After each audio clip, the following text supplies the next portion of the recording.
Bismillah. Alhamdulillah, salatu wassalamu ala Rasulillah wa ala alihi wa ashabihi wa man wala ma ba'd.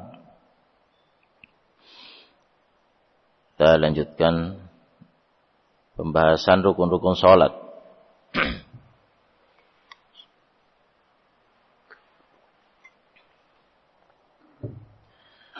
Rukun yang keempat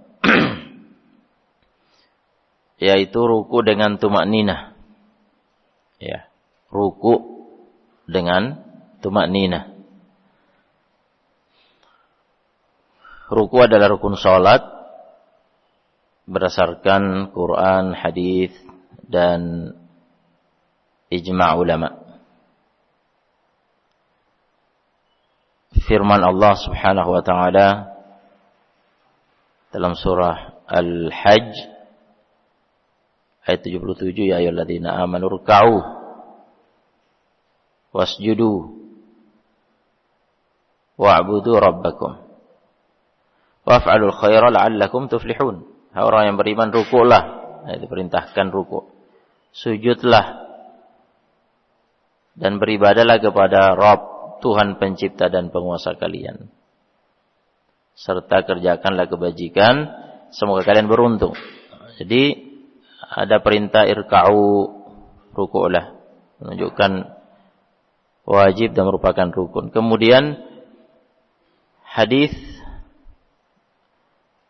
pria yang salah salatnya yang telah lewat, riwayat Abu Hurairah muttafaqun alaih.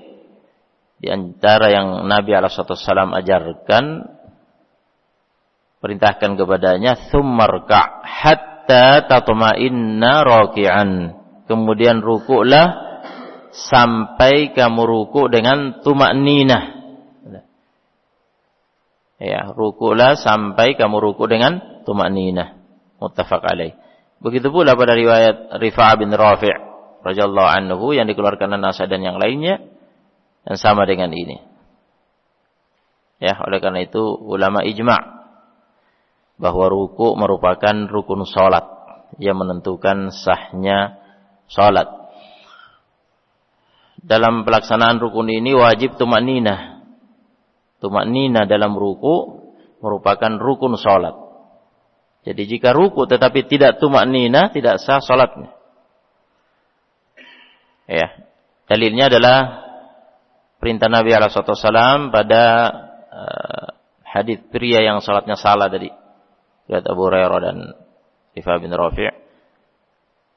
Nabi SAW memerintahkan kepadanya ruku, ya, sampai ruku dengan tumakninah. Dan hal itu semakin jelas dengan hadis-hadis yang lain. Di antaranya hadis Anas bin Malik. Hadis Anas bin Malik muttafaq alaih, Nabi mengatakan, atimmu ruku'a was sujud. Atimmu ruku'a was-sujuda. Sempurnakanlah ruku' dan sujud. Ya, Nabi merintahkan, wajibkan menyempurnakan ruku' dan sujud.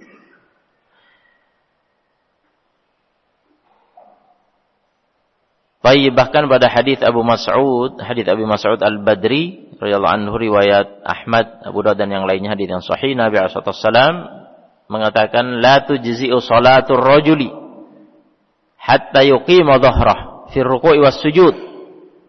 Tidak sah salat seseorang hingga dia menenangkan punggungnya pada ruku' dan sujud. Baik, hadis ini sahih.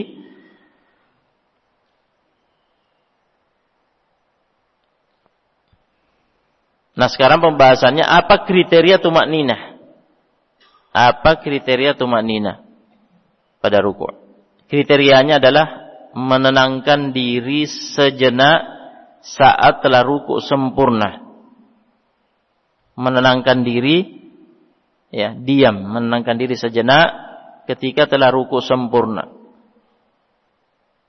Itu kriterianya. Jadi tidak langsung bangkit untuk i'tidal. Jadi jika ada orang ruku' baru saja sampai ke batasan ruku' langsung bangkit lagi untuk i'tidal, dia tidak menenangkan diri sejenak dalam rukuknya, berarti dia tidak tumanina, berarti salatnya tidak sah. Nah, asalkan sudah tumanina dengan kadar tersebut, yaitu menenangkan diri sejenak setelah rukuk sempurna, maka salat sah. Meskipun tidak sempat membaca zikir. Meskipun tidak sempat membaca zikir, berdasarkan apa yang kita akan pelajari nanti, ya, bahwa zikir pada ruku' dan sujud hukumnya sunnah.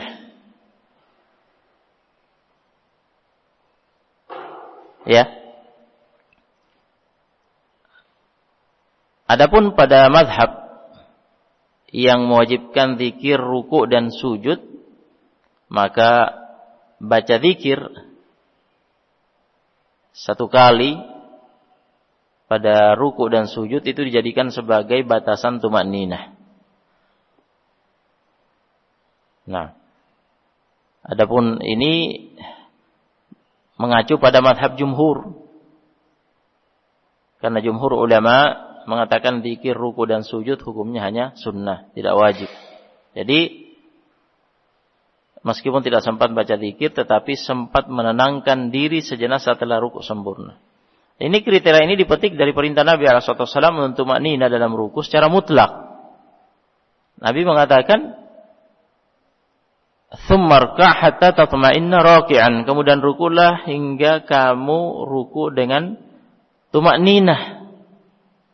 Jadi Nabi merintahkan kepadanya tumakninah dalam ruku' secara mutlak tanpa pembatasan dengan batas tertentu. Yang berarti tumakninah yang paling minimal sudah sah. Nah, ini mazhab Hambali, mazhab Syafi'i yang dipilih oleh Al-Albani. Ya, padahal pada mazhab Hambali zikir ruku' dan sujud itu wajib.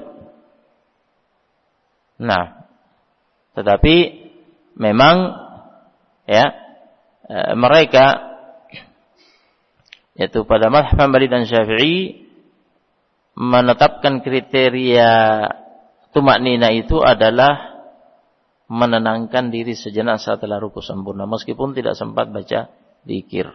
Nah, dan Al-Albani juga mendukung mazhab ini. Baik. Kemudian yang kelima, berdiri tegak dari ruku', i'tidal dengan tumakninah. Berdiri tegak dari ruku', i'tidal merupakan rukun salat. Ya, dalilnya hadis pria yang keliru salatnya, riwayat Abu Hurairah muttafaq alaih. Pada kelanjutan hadis Nabi mengatakan, "Tsummarfa' hatta ta'tadila qa'iman." Kemudian angkatlah kepalamu hingga engkau tegak berdiri. Ya, begitu pula pada riwayat Rifa' bin Rafi' yang dikeluarkan An-Nasai dan yang lainnya.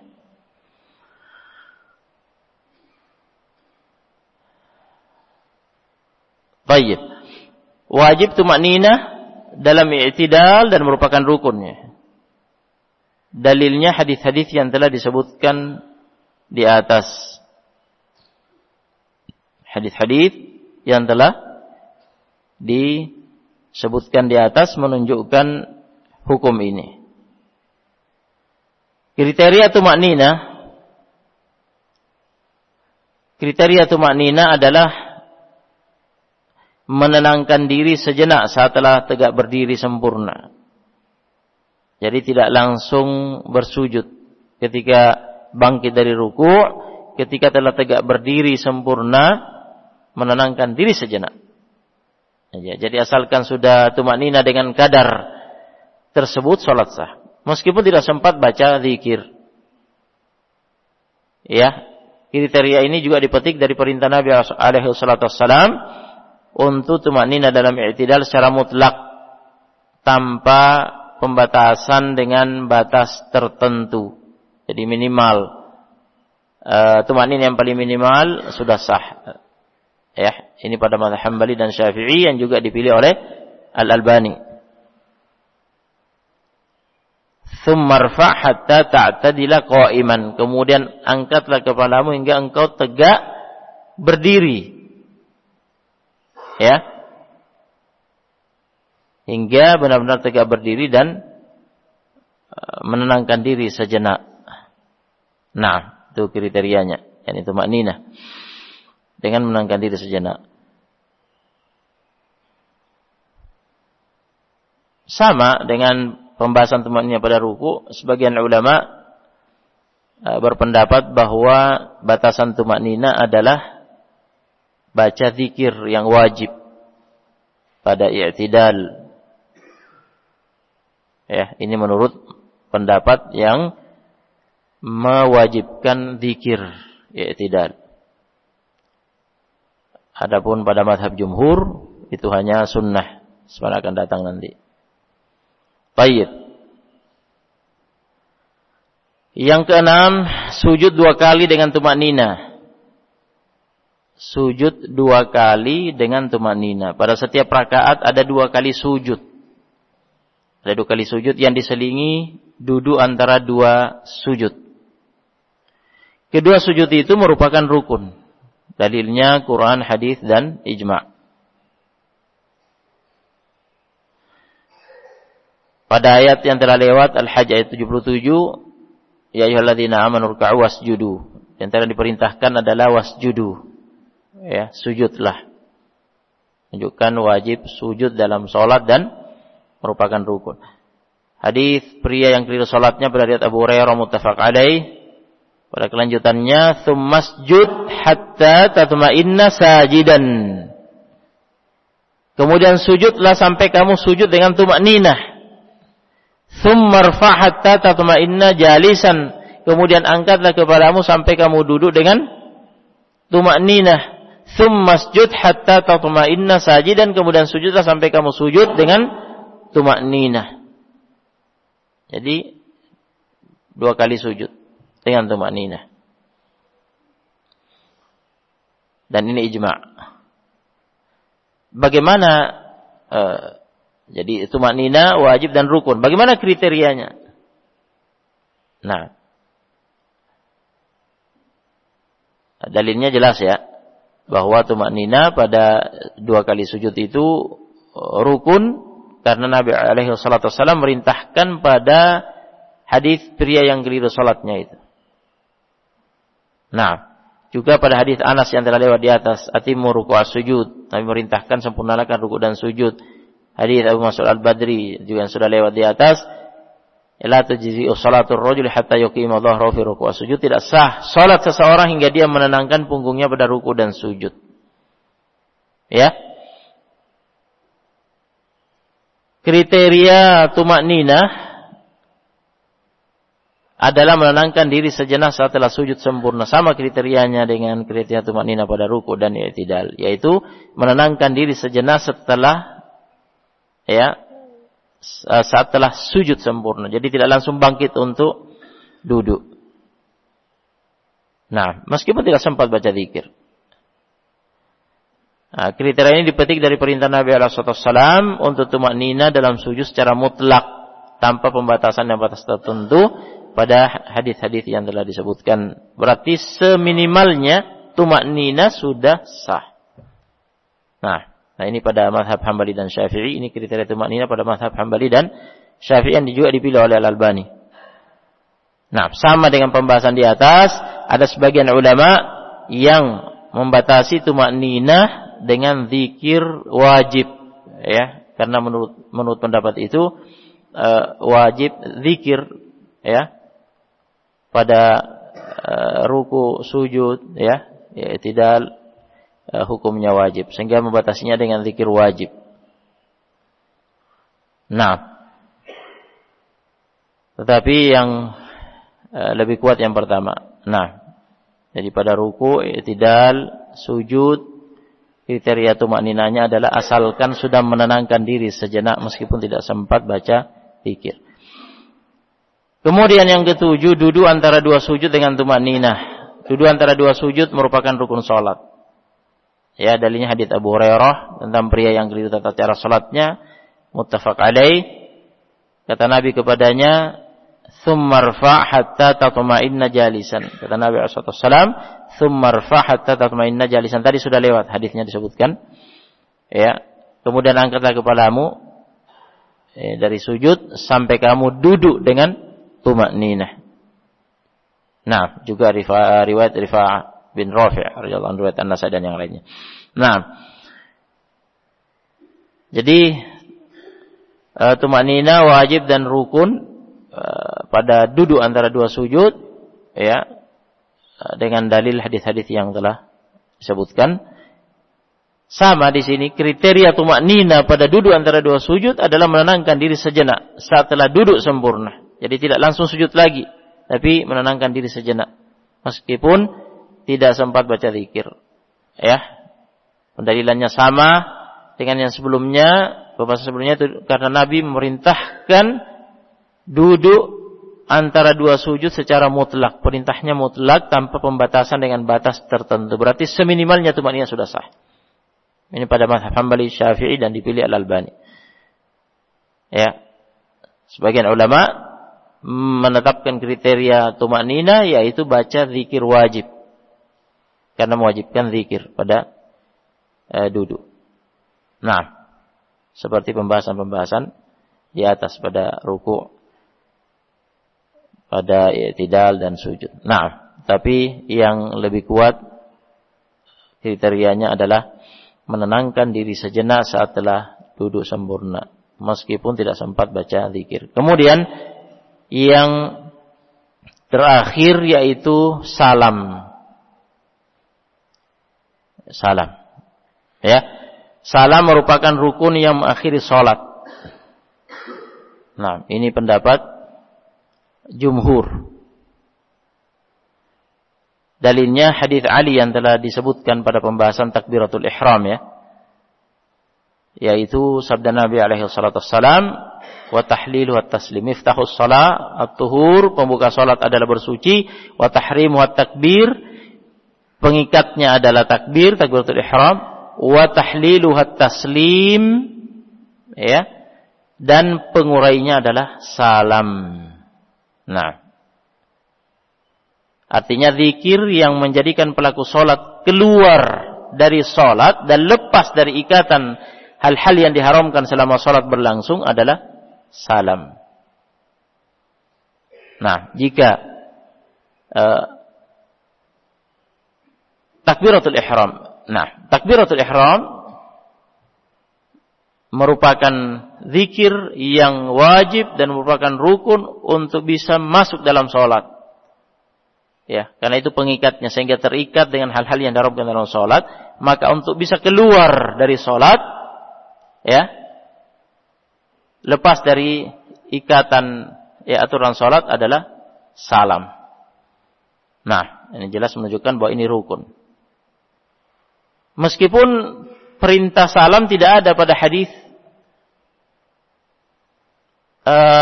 tentang pria yang salah sholatnya itu. Tidak ada pada riwayat itu. Tetapi ada hadis ini yang jelas-jelas menetapkan wa tahliluhat taslim, pengurainya adalah salam. Oleh karena itu Nabi sallallahu alaihi wasallam senantiasa menutup salatnya dengan membaca salam. Hanya saja jumhur ulama yang menetapkan bahwa salam adalah rukun, mereka berbeda pendapat apakah salat harus diakhiri dengan 2 kali salam atau sah dengan 1 kali salam. Ya. Ada 2 pendapat. Jadi ada yang menetapkan bahwa salam 2 kali adalah rukun, dua-duanya. Ya, dua-duanya 2 kali salam adalah rukun. Ada yang menetapkan yang merupakan rukun hanya salam pertama. Sedangkan yang kedua sunnah. Ya.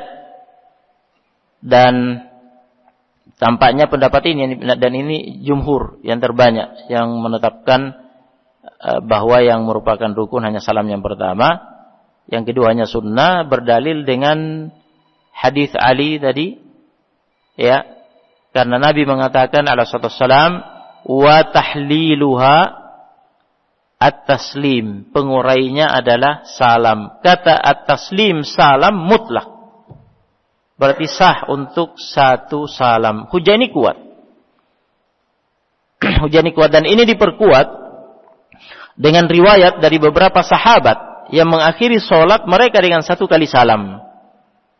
Di antaranya athar dari Anas, athar dari Ibnu Umar, athar dari Aisyah radhiyallahu anhum. 3 sahabat antara yang disebutkan, Anas, Ibnu Umar, Aisyah. Al-Albani rahimahullah menyatakan bahwa telah tetap riwayat dari beberapa sahabat mencukupkan dengan satu salam. Ya. Di antaranya Anas dan Ibnu Umar yang diriwayatkan oleh Ibnu Abi Syaibah. Ibnu Rajab menukil sisi pendalilan yang dengan beragamnya amalan para sahabat Nabi SAW. Ada yang salam 2 kali, ada yang salam 1 kali, tanpa pengingkaran satu sama lainnya. Bahwa itu menunjukkan terkadang mereka salam 1 kali dan terkadang 2 kali, sehingga merupakan ijma' di antara mereka para sahabat bahwa salam 1 kali sah. Adapun hadis dari Nabi SAW pernah salam 1 kali, itu diperselisihkan oleh ahli hadis. Itu diperselisihkan oleh ahli hadis. Naam. Wallahu alam, kesimpulan ya masalah ini sepertinya salam 1 kali sah, seperti kata jumhur, baik pada sholat wajib maupun sholat sunnah, berdasarkan pendalilan dengan hadis Ali tadi, karena Nabi menyebutkan secara mutlak at-taslim salam, dan didukung dengan amalan para sahabat yang tadi disebutkan. Namun wallahu alam, perhatikan, namun karena mengingat Nabi alaihi salatu wassalam secara amaliyah senantiasa salam 2 kali, dan riwayat bahwa Nabi alaihi salatu wassalam pernah salam 1 kali, kebenarannya meragukan, kebenaran riwayat tersebut bahwa Nabi pernah salam 1 kali meragukan, ia sebaiknya dihindari. Sebaiknya dihindari. Nah, ya, apalagi salam 2 kali jelas lebih utama. Sedangkan salam 1 kali perselisih. Hanya saja misal ya, seseorang sholat,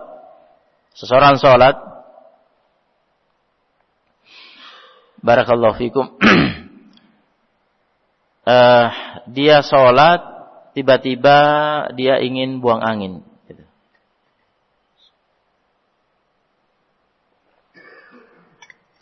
Dia sempat salam 1 kali, kemudian tidak tertahan lagi, buang angin.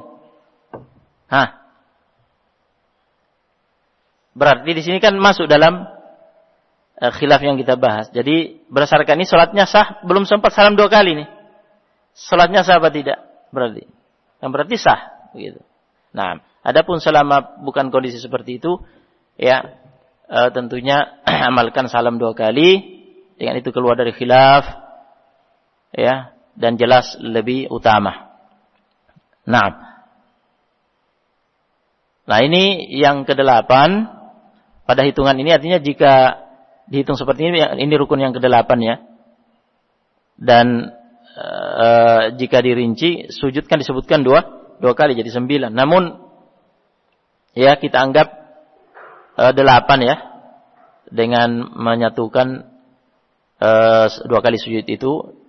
Nah, kita hitung 1 saja, yakni sujud 2 kali dengan tumanina merupakan rukun. Kemudian yang ke-8 ini salam, kemudian yang ke-9 ya, tertib. Yang ke-9 tertib.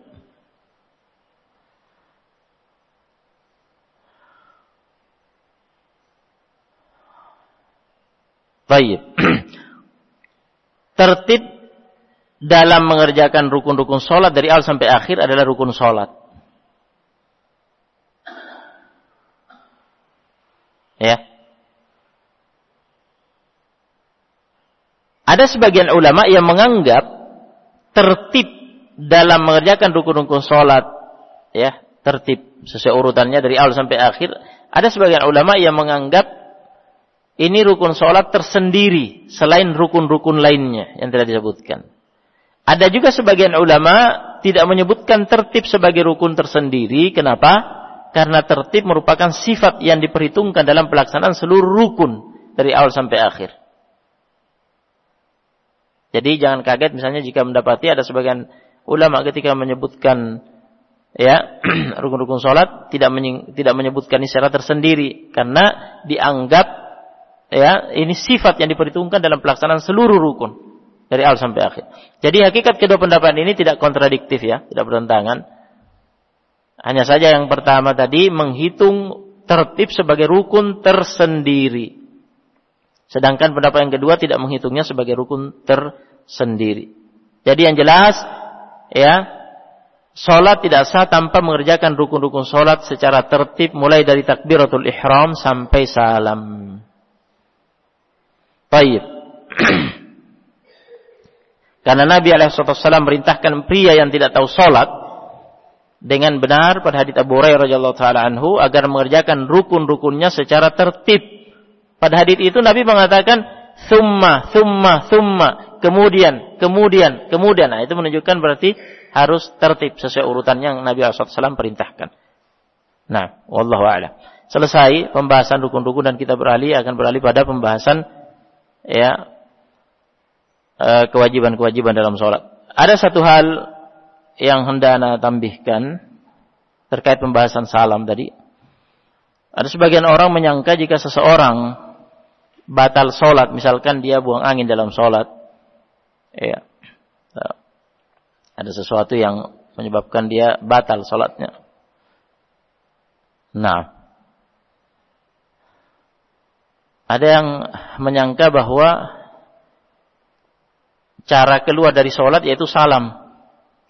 Nah, jadi jika sedang berdiri kemudian buang angin berarti salam dulu baru keluar dari sholat. Misalkan. Atau sedang ruku ya, batal berarti salam dulu.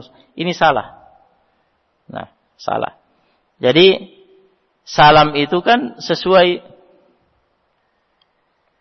ya, urutannya salam itu di akhir sholat. Itu maksudnya itu adalah pengurai sholat untuk keluar dari sholat. Ya, secara sah. Untuk sholat yang memang sah. Ketika sampai di akhir sholat. Nah. Adapun jika sholat seseorang batal, ya sudah batal. Sudah batal. Jadi, ketika sedang berdiri batal, kemudian salam itu bukan posisinya, bukan tempatnya untuk salam. Begitu pula misalnya sedang ruku. Nah, jadi, caranya bagaimana? Keluar dari sholat begitu saja. Dan ada penjelasan Ibnu Utsaimin rahimahullah, ada penjelasan Shalih Al-Fauzan ya tentang ini. Jadi caranya langsung keluar saja tanpa salam. Salam itu jika mengakhiri sholat yang sah. Nah, di akhir sholat. Baik. Barakallahu fikum. Kita lanjut kewajiban-kewajiban dalam sholat. Kewajiban dalam sholat adalah perkara yang bersifat fardu, wajib, tetapi tidak sampai pada tingkatan rukun. Tidak sampai pada tingkatan rukun. Menurut mazhab Hambali dan Syafi'i, apabila kewajiban tidak dilaksanakan karena lupa atau tidak tahu hukum, ya ini udzur ya, karena lupa atau tidak tahu hukum, menurut mazhab Hambali dan Syafi'i, kewajiban itu gugur dan sholat sah. Di sini mazhab Hambali dan Syafi'i sepakat bahwa kewajiban itu gugur karena itu udzur dan sholat tetap sah. Hanya saja wajib ditutupi dengan sujud sahwi apabila tidak dikerjakan karena lupa, karena sahwi. Jelas ya? Kedua mazhab ini juga sepakat bahwa orang yang sengaja tidak mengerjakan perkara wajib dalam sholat, dalam keadaan dia tahu hukum, tetapi sengaja meninggalkan kewajiban itu, kedua mazhab ini sepakat bahwa orang itu berdosa. Karena sengaja meninggalkan sesuatu yang wajib. Akan tetapi, kedua mazhab ini berbeda pendapat mengenai konsekuensi batalnya sholat. Di sini khilafnya antara mazhab Hambali dan Syafi'i. Menurut mazhab Hambali, ya, sengaja meninggalkan kewajiban dalam sholat, konsekuensinya sholat batal. Karena artinya dia sengaja mengerjakan sholat dengan cara yang tidak sesuai syariat. Rasulullah SAW bersabda, "Man 'amila 'amalan laisa 'alaihi amruna fahuwa rad." Barang siapa beramal suatu amalan yang tidak ada tuntunannya dari kami, niscaya amalannya itu tertolak. Hadis sahih, hadis Aisyah riwayat Muslim. Ya. Al-Utsaimin, Ibnu Qudamah dari kalangan fuqaha Hanabilah. Nah, keduanya mentarjih. Pada mazhab Syafi'i tidak berkonsekuensi batalnya salat. Daripada mazhab Syafi'i salatnya tetap sah karena itu hanya kewajiban bukan rukun. Ya. Jadi salatnya tetap sah. Ini pada mazhab Syafi'i. Nah, itu khilaf yang terjadi pada perkara tadi. Nah, kedua mazhab sepakat dosa, tapi perbedaan pendapat itu terkait konsekuensi batal tidaknya. Nah, baik.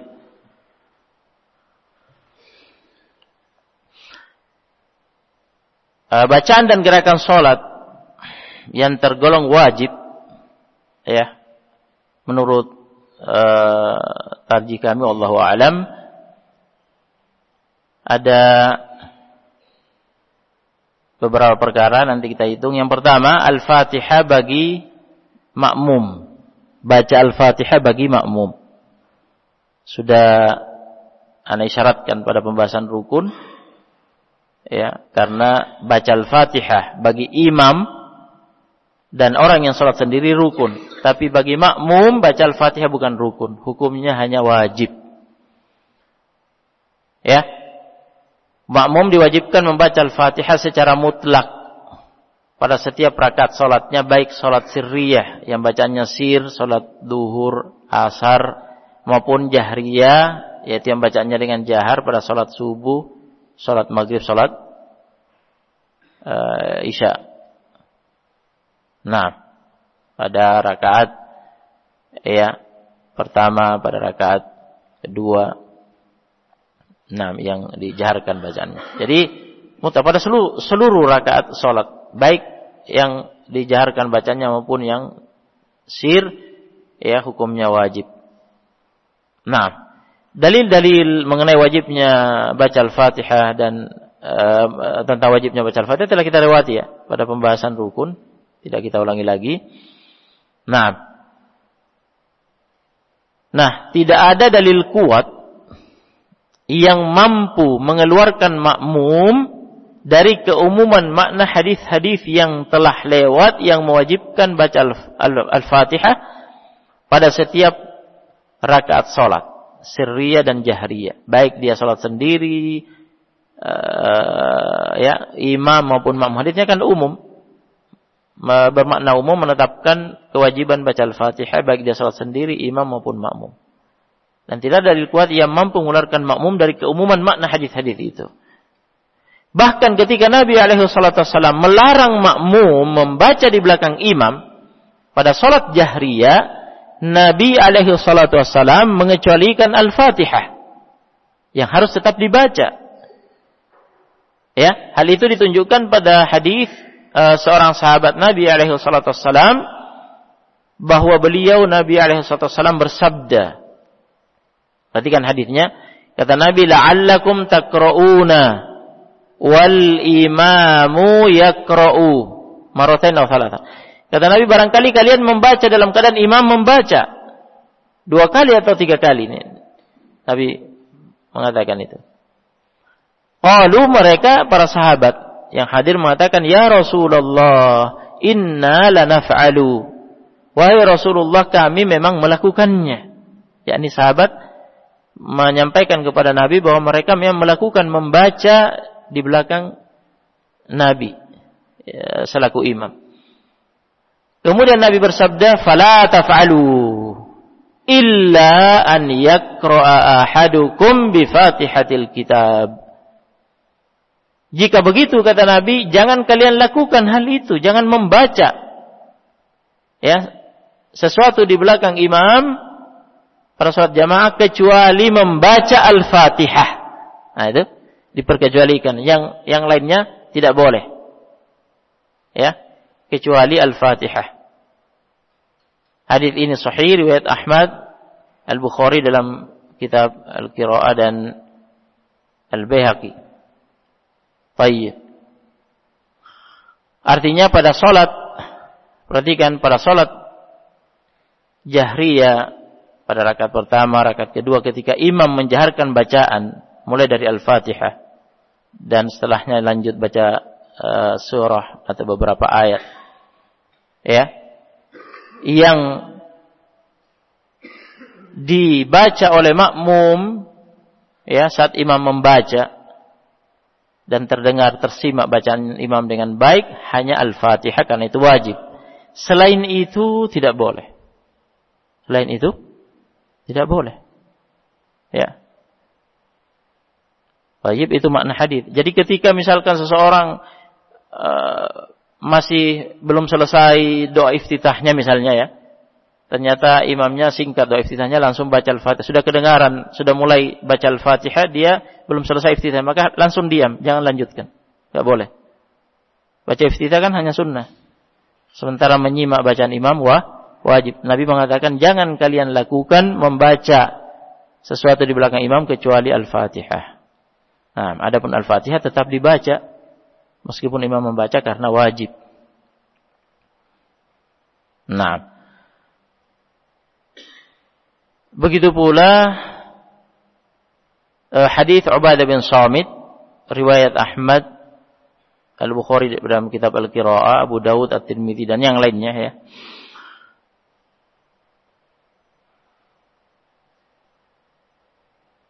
Yaitu yang Ubadah bin Samit menceritakan bahwa para sahabat ketika itu pernah salat fajar di belakang Rasulullah SAW, salat subuh, ya.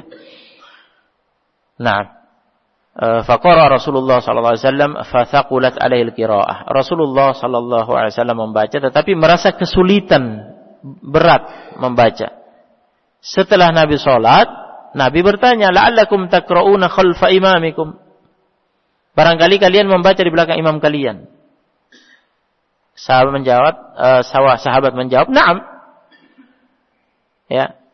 "Hadzan ya Rasulullah." Kata mereka, "Ya, kami membaca secara cepat, wahai Rasulullah." Kemudian Rasulullah SAW bersabda, "La taf'alu illa bi Fatihatil Kitab, fa innahu la salata liman lam yaqra' biha."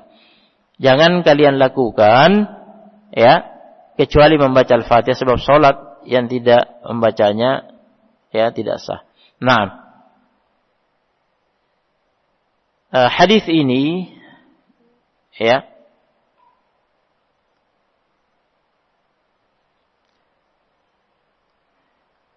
sebenarnya ada perbedaan penilaian di kalangan ahli hadis. Ada yang menilai hadis ini benar riwayatnya dari Nabi, ya. Ada yang menilai hadis ini sahih dan ada yang menilai riwayat ini syadz, riwayat ini ganjil. Nah, tetapi andaikan memang riwayat ini keliru, maka hadis yang pertama sudah mewakili. Nah, kemudian berdasarkan firman Allah surah Al-A'raf ayat 204, "Wa idza quri'al Qur'anu fastami'u lahu wa ansitu la'allakum turhamun." Apabila dibacakan Al-Qur'an, simaklah baik-baik. Perintah, simaklah baik-baik bacaan Qur'an itu apabila imam dalam salat jamaah, ya, membaca Qur'an, diperintahkan bagi makmum menyimak bacaan dengan baik. Nah, perhatikanlah, fastami'u lahu wa ansitu, simaklah baik-baik dan perhatikanlah dengan tenang, la'allakum turhamun, agar kalian mendapat rahmat. Baik. Nah, ini, ya,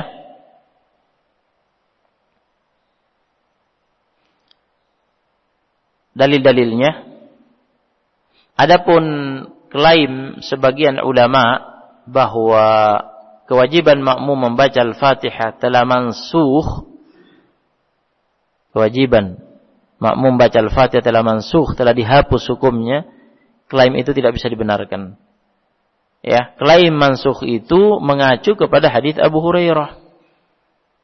Nah, mengacu pada hadis Abu Hurairah. Ya. Padahal yang benar pada riwayat itu, jadi di riwayat itu disebutkan fantahan nasu 'anil qira'ah ma Rasulillah sallallahu alaihi wasallam fi ma jahara fi Nabi sallallahu alaihi wasallam bil qira'ah. Akhirnya orang-orang berhenti membaca di belakang Rasulullah sallallahu alaihi wasallam pada salat yang beliau jaharkan bacaannya. Yaitu hina sami'u dzalika min Rasulillah sallallahu alaihi wasallam, ketika mereka telah mendengar larangan itu dari Rasulullah sallallahu alaihi wasallam. Ini yang dijadikan pegangan. Jadi para sahabat sudah berhenti setelah ada larangan dari Nabi makmum membaca di belakang imam. Yang berarti berhenti membaca Al-Fatihah. Berarti mansukh begitu. Tetapi ya, ketika ditahqiq riwayat ini ya statusnya mudraj. Mudraj itu artinya kalimat yang disisipkan dalam matan hadis bercampur ya dengan hadis Nabi alaihi wasallam. Ya, yang merupakan sabda Nabi. Dan itu bukan ucapan Abu Hurairah, itu adalah ucapan Az-Zuhri dari kalangan tabi'in. Nah, jadi Az-Zuhri hanya tabi'in, tidak mencapai hidupnya Nabi zamannya Nabi SAW, berarti itu mursal namanya, terputus antara Az-Zuhri dengan Nabi. Berarti ini riwayat yang lemah dan tidak bisa dijadikan sebagai hujjah. Dan ini semakin jelas bahwa itu tidak mungkin ucapan Abu Hurairah pada riwayat itu. Kenapa? Karena Abu Hurairah telah disampaikan di atas riwayat beliau setelah meriwayatkan sabda Nabi SAW mengenai wajibnya baca Al-Fatihah, kan sudah dilewati pada riwayat itu. Pada kelanjutannya ada orang yang bertanya bahwa kami biasa sholat di belakang imam, bagaimana? Ternyata Abu Hurairah berfatwa, ya, Iqra biha fi nafsik. Kata Abu Hurairah, na'am, bacalah Ummul Quran yaitu Al-Fatihah pada dirimu sendiri secara sir ketika jadi makmum. Dan itu riwayat dalam Sahih Muslim, jelas sahih.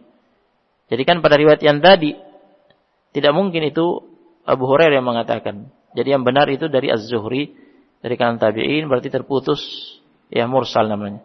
Nah, baik, setelah jelas dari dalil ini, ya, hanya saja apakah makmum ya wajib baca Al-Fatihah dan tidak sampai pada tingkatan rukun atau juga merupakan rukun. Nah inilah yang diperdebatkan, diperselisihkan oleh ulama. Nah, yang mewajibkan, ada yang mengatakan hanya wajib bukan rukun, ada yang mengatakan rukun.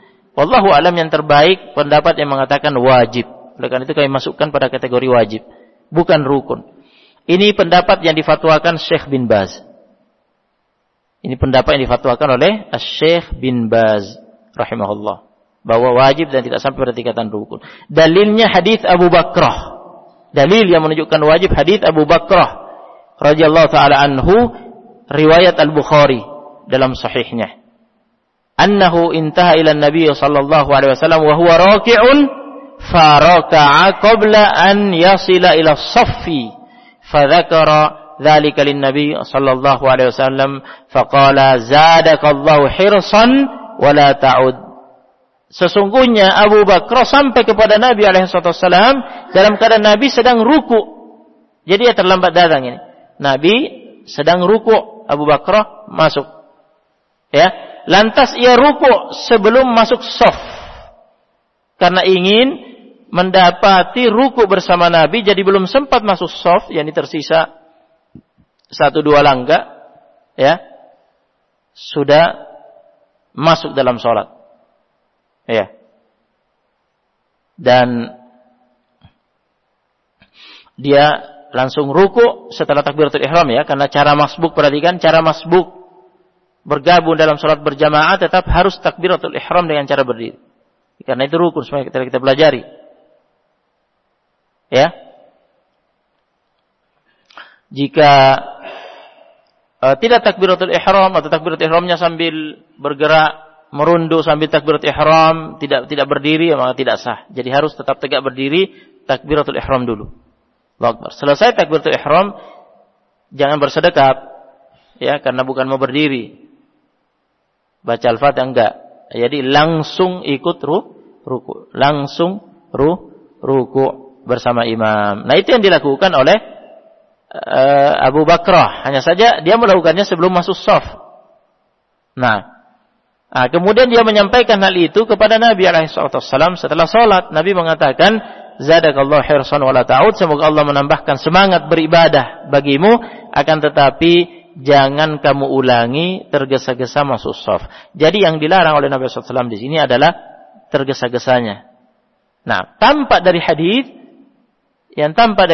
bahwa Abu Bakrah tidak menambah satu rakaat. Mencukupkan dengan ruku'nya bersama Nabi SAW, padahal dia tidak sempat baca Al-Fatihah. Naam, inilah lahiriah makna hadis yang tampak dari hadis. Berarti kewajiban baca Al-Fatihah bagi makmum pada hadis itu, pada masbuk pada hadis Abu Bakar gugur. Ya. Kenapa? Karena kewajiban makmum mengikuti gerakan imam. Ya. Jadi yang menyebabkan Abu Bakar dianggap rakaatnya itu meskipun tidak baca Al-Fatihah, karena dia wajib mengikuti gerakan Nabi SAW selaku imam, yaitu ruku'. Ini menunjukkan bahwa Al-Fatihah bukan rukun. Karena jika itu rukun, maka berarti rakaat itu tidak akan terhitung.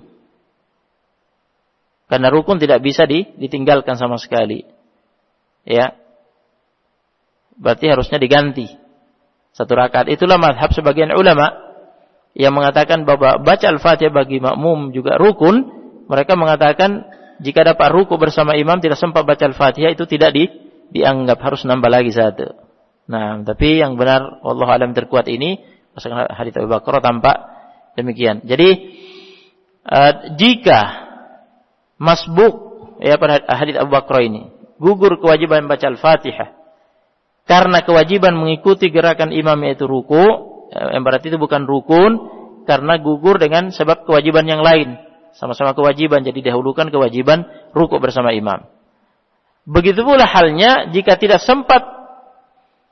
sempat membaca sebagian Al-Fatihah tetapi belum selesai dan imam sudah ruku dan dia harus mengikuti imam yang beralih ke ruku sebelum dia sempat menuntaskan Al-Fatihah.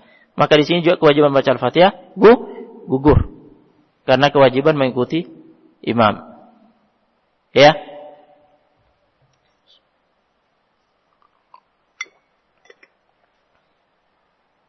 Jadi masbuk takbiratul ihram masih berdiri imamnya. Sempat baca 2 ayat 3 ayat Al-Fatihah, imamnya sudah ruku. Dia belum sempat menyelesaikan kan? Dia ruku bersama imam. Gugur kewajiban baca Al-Fatihah. Nah, dan dia dianggap mendapatkan rakaat itu. Apabila masbuk ya, dianggap mendapatkan rakaat yang dia tidak sempat baca Al-Fatihah karena uzur kewajiban mengikuti gerakan imam yang beralih ke ruku. Ya. Begitu pula halnya uzur yang semakna. Ya, yaitu apabila makmum lupa baca Al-Fatihah. Kadang-kadang ada orang yang makmum lupa baca Al-Fatihah, itu uzur. Nah, begitu pula halnya jika tidak tahu hukum, tidak mengerti hukum, ini juga uzur. Jadi termaafkan di situ. Nah, thayyib, termaafkan. Jadi sebaiknya makmum kapan membacanya? Jika ditanyakan kapan membaca Al-Fatihah bagi makmum, sebaiknya makmum membacanya saat imam diam sebelum membaca. Jika dia misalkan sudah baca iftitah, imamnya masih diam, belum mulai menjaharkan bacaannya ya, pada saat jariyah, maka di situ kesempatan baca Al-Fatihah.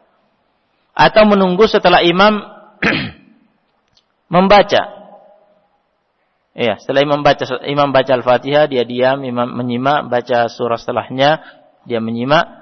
Nah, setelah itu sebelum ruku', jika sempat membaca mungkinkan di situ, ya di situ dia baca. Jika tidak mungkinkan karena imam sejenak saja setelah baca surah, ya langsung ruku', setelah itu hanya diam sejenak, berarti tidak akan sempat menyelesaikan Al-Fatihah, maka wajib membacanya. Meskipun pada saat imam membaca Al-Fatihah bersamaan, atau pada saat imam sedang membaca surah setelah Al-Fatihah, di situ dia membaca Al-Fatihah. Ini beberapa pilihan.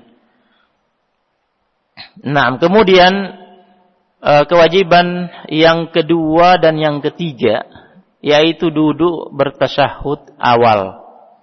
Duduk bertasyahud awal. Ini kita hitung dua kewajiban, yaitu duduk, ya, bertasyahud awal. Artinya tasyahud awal wajib, dan pelaksanaan tasyahud awal itu wajib dengan cara duduk. Nah, itu maknanya. Duduk bertasyahud awal.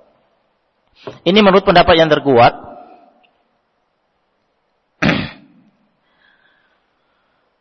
Dalilnya hadis-hadis bahwa Nabi alaihi salatu wassalam pernah lupa duduk tasyahud awal. Lantas Nabi menggantinya dengan sujud sahwi. Seperti pada hadis Abdullah bin Buhainah muttafaq alaih, Nabi alaihi salatu wassalam faqama fi rak'atainil ulayain. Nabi berdiri pada rakaat pertama sebelum duduk bertasyahud. Ya, qabla an yajlisa. Nah, jadi berdiri pada rakaat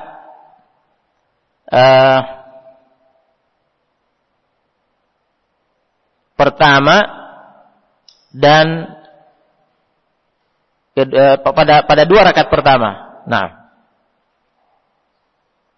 ya, pada dua rakaat pertama. Yang seharusnya apa? Duduk tasyahud awal. Nabi langsung berdiri. Setelah dua rakaat pertama, Nabi langsung berdiri sebelum duduk. Nah, Nabi lanjut seperti itu, ya. Ketika Nabi alaihi salatu wassalam famadha fi salati falamma qada salatahu intadhara an-nasu taslimahu. Nah, ketika Nabi telah menyelesaikan, sudah di akhir salat, para sahabat menunggu salamnya beliau untuk mengakhiri salat. Apa yang terjadi? Fakabbara wa sajada qabla an yusallima. Ternyata lantas Nabi sallallahu alaihi wasallam bertakbir dan sujud, yaitu sujud sahwi sebelum salam. Sujud sahwi dua kali sebelum salam. Tsumma rafa'a ra'sah, lalu mengangkat kepalanya. Tsumma kabbara wa sajada tsumma rafa'a ra'sahu wa sallam. Nah, jadi ternyata lantas Nabi bertakbir dan sujud sebelum salam, lalu mengangkat kepalanya, ini duduk antara dua sujud, lalu bertakbir dan sujud lagi, karena sujud sahwi berapa kali? Dua kali, ya. Lalu mengangkat kepalanya dan salam. Nah, ini menunjukkan bahwa duduk bertasyahud awal wajib, bukan hanya sunnah. Kenapa? Karena Nabi menutupi kekurangan duduk tasyahud awalnya dengan sujud sahwi. Sedangkan kekurangan suatu sunnah salat itu tidak wajib ditutupi dengan sujud sahwi. Meskipun ada sebagian ulama yang mengatakan disunahkan sujud sahwi jika perkara sunnah yang terlupakan dalam sholat, ya, maka sujud sahwi sunnah. Ada pendapat seperti itu, tetapi tidak mewajibkan. Nah,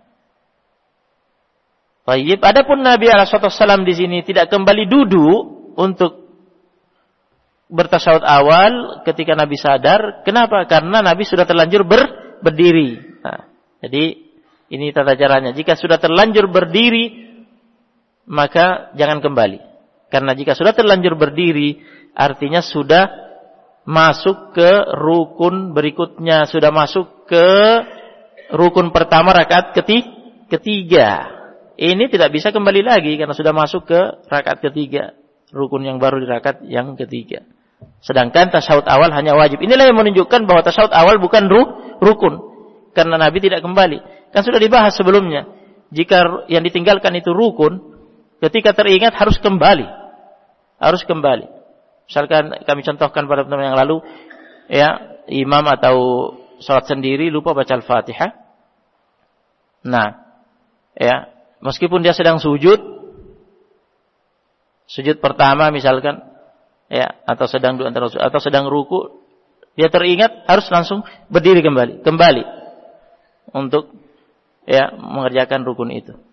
Nah, dan gerakan-gerakan ini tadi tidak dianggap, hanya saja ditutupi sujud sahwi karena merupakan tambahan-tambahan. Nah, di sini Nabi tidak kembali duduk, itu tasyahud. Berarti itu bukan rukun, hanya wajib, hanya ditutupi dengan sujud sahwi oleh Nabi alaihi salatu wassalam. Naam.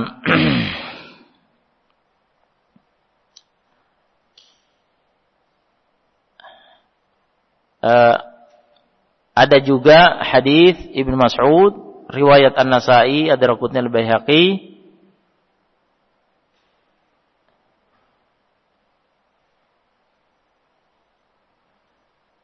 Pada hadis itu Ibnu Mas'ud mengatakan, kunna naqulu fi shalah qabla an yufrada at-tasyahhud.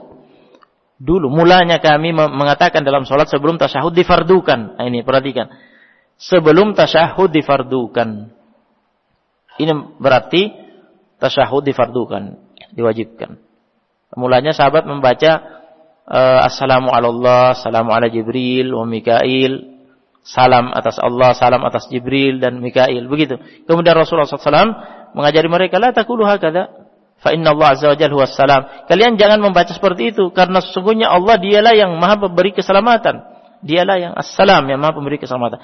Tetapi kata Nabi, walakin qulu, tetapi bacalah oleh kalian, itu pada tasyahud, at-tahiyyatu lillahi was-salawatu wat-thayyibat, assalamu alayka ayyuhan nabiyyu wa rahmatullahi wa barakatuh, assalamu alayna wa ala ibadillahi as-salihin, asyhadu an la ilaha illallah wa asyhadu anna Muhammadan abduhu wa rasuluh.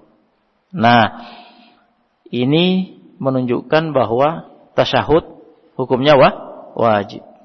Dan ini masuk di dalam maknanya tasyahud awal, tasyahud pertama. Sanad hadits ini dinilai berderajat sahih oleh Ad-Darqutni, Al-Baihaqi dan Ibnu Hajar. Juga Al-Albani. Ya. Baik. Jadi di sini pada riwayat ini disebutkan difardukannya tasyahud secara mutlak. Ya, dan itu berarti meliputi tasyahud awal dan tasyahud akhir. Nah, fardu di situ artinya wajib. Baik.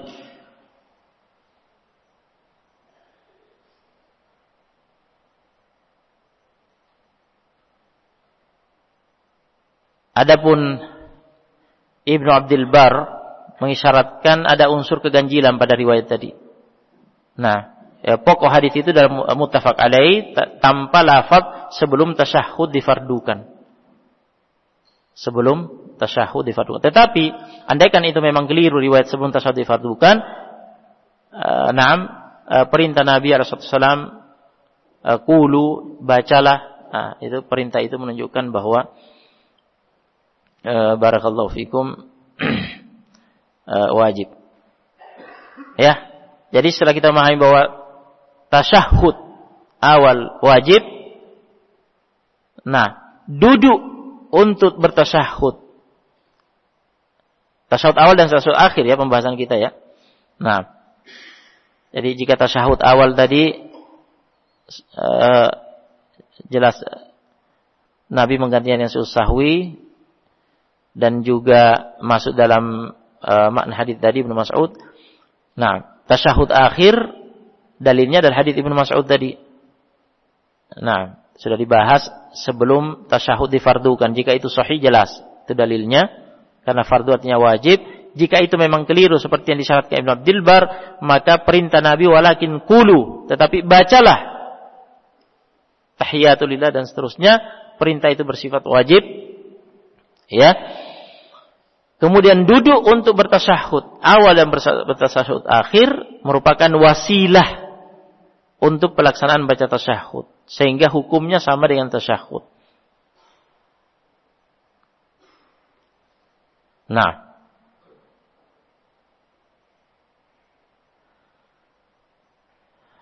oleh karena itu pada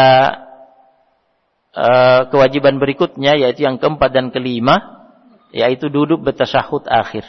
Duduk bertasyahud akhir. Nah, ini kita lanjutkan aja nanti pada pertemuan berikutnya. Jadi tadi sudah kita pelajari Pertama apa? Baca Al-Fatihah bagi makmum.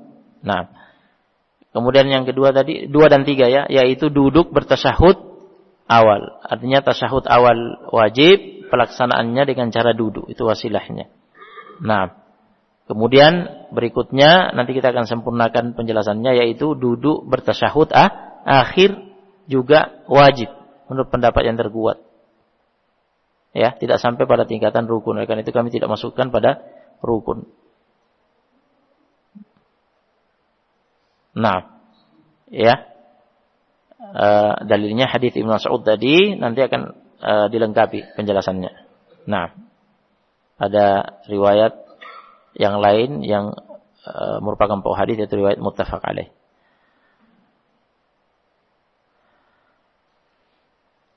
Nah, atau kita selesaikan saja ini supaya tidak, ya, tambah sedikit ya, biar selesai kewajiban. Jadi nanti tersisa sunnah ya.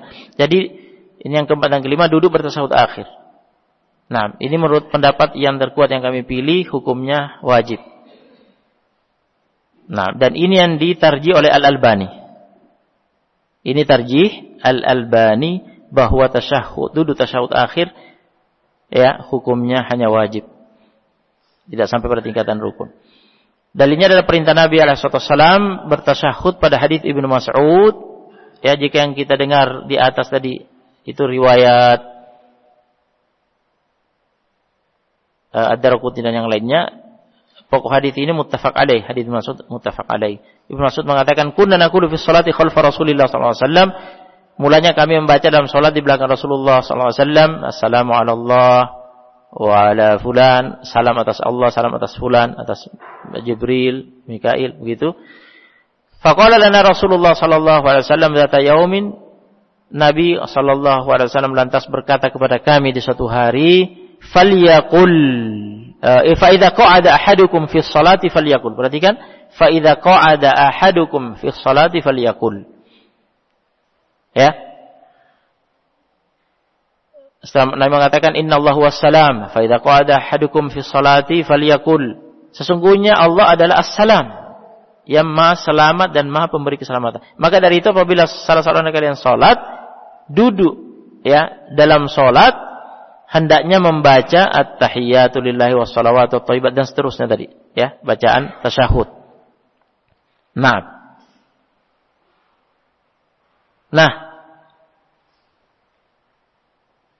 ini dalil untuk tasyahud akhir. Kenapa? Karena pada kelanjutan hadis, setelah Nabi memerintahkan baca tasyahud sampai asyhadu an la ilaha illallah asyhadu anna Muhammad abdur rasuluh, kelanjutannya Nabi mengatakan, "Tsumma yatakhayyaru minal mas'alati ma syaa."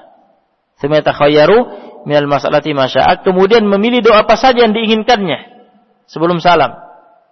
Nah, jadi ini dalil untuk tasyahud akhir, karena baca doa setelah tasyahud itu penempatannya di tasyahud akhir.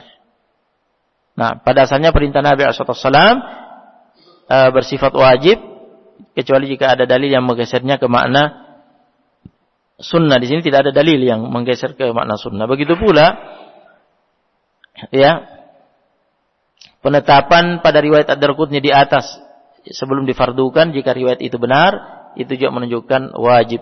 Fardu dengan wajib, kata Al-Albani rahimahullah, sama maknanya.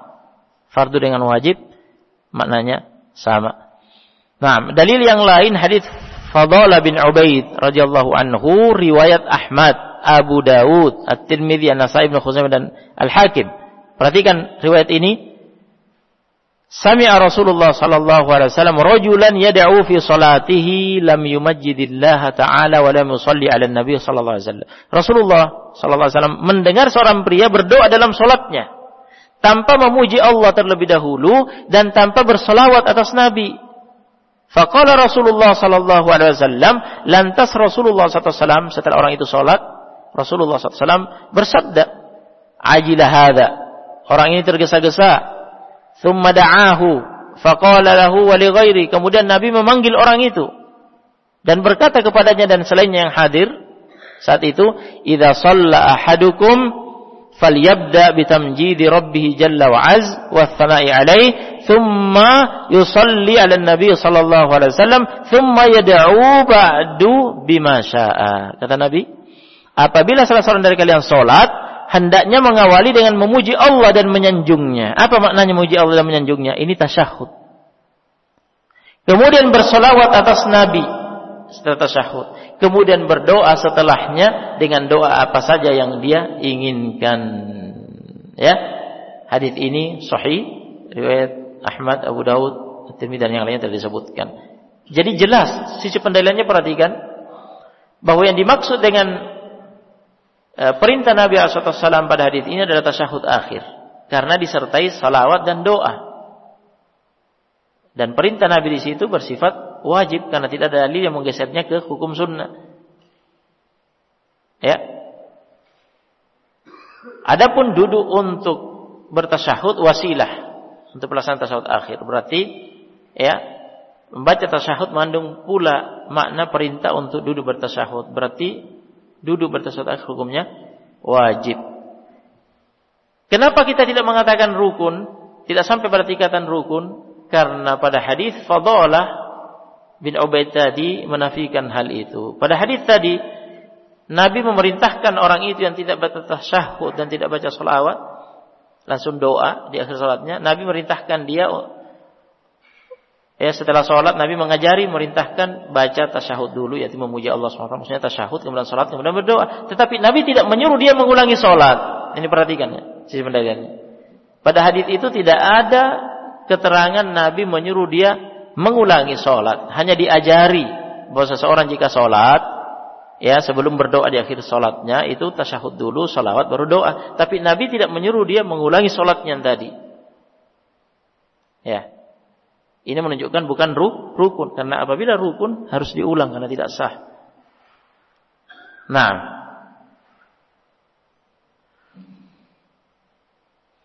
jadi pendapat ini lebih kuat daripada pendapat yang lain mengatakan tasyahud akhir, duduk bertasyahud akhir rukun. Ada yang mengatakan rukun, tapi kami memilih pendapat ini lebih kuat. Allahu a'lam.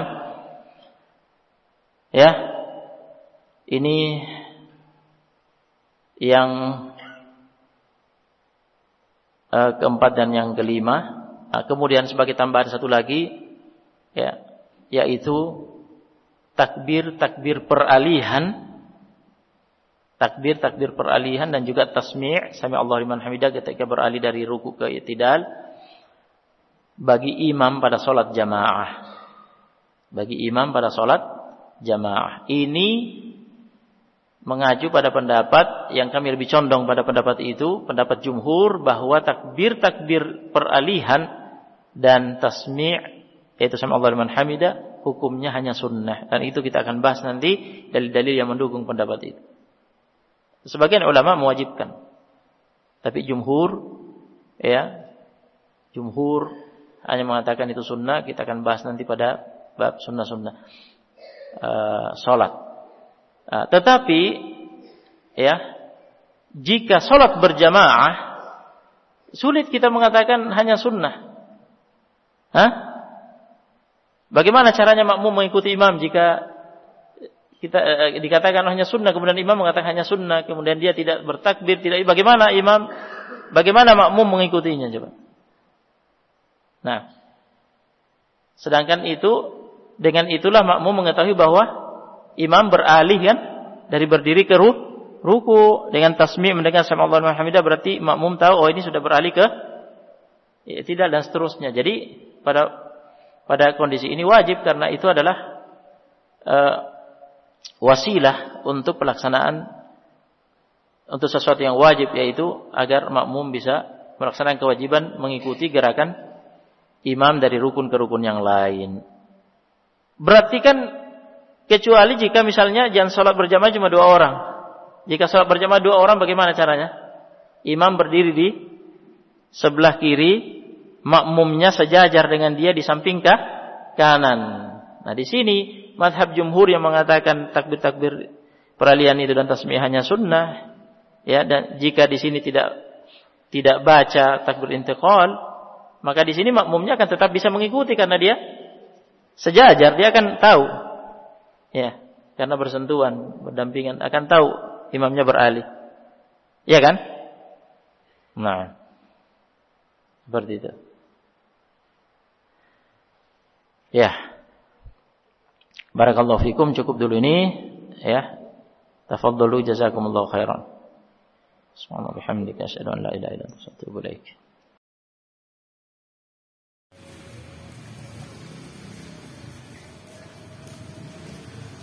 Allahu akbar.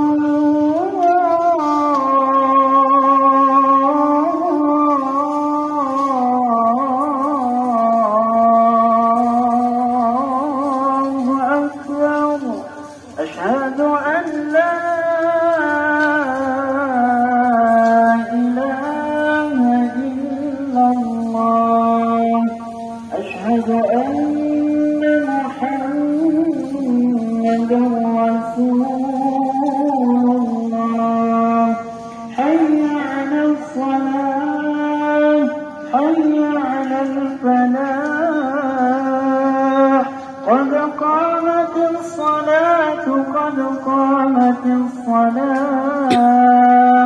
الله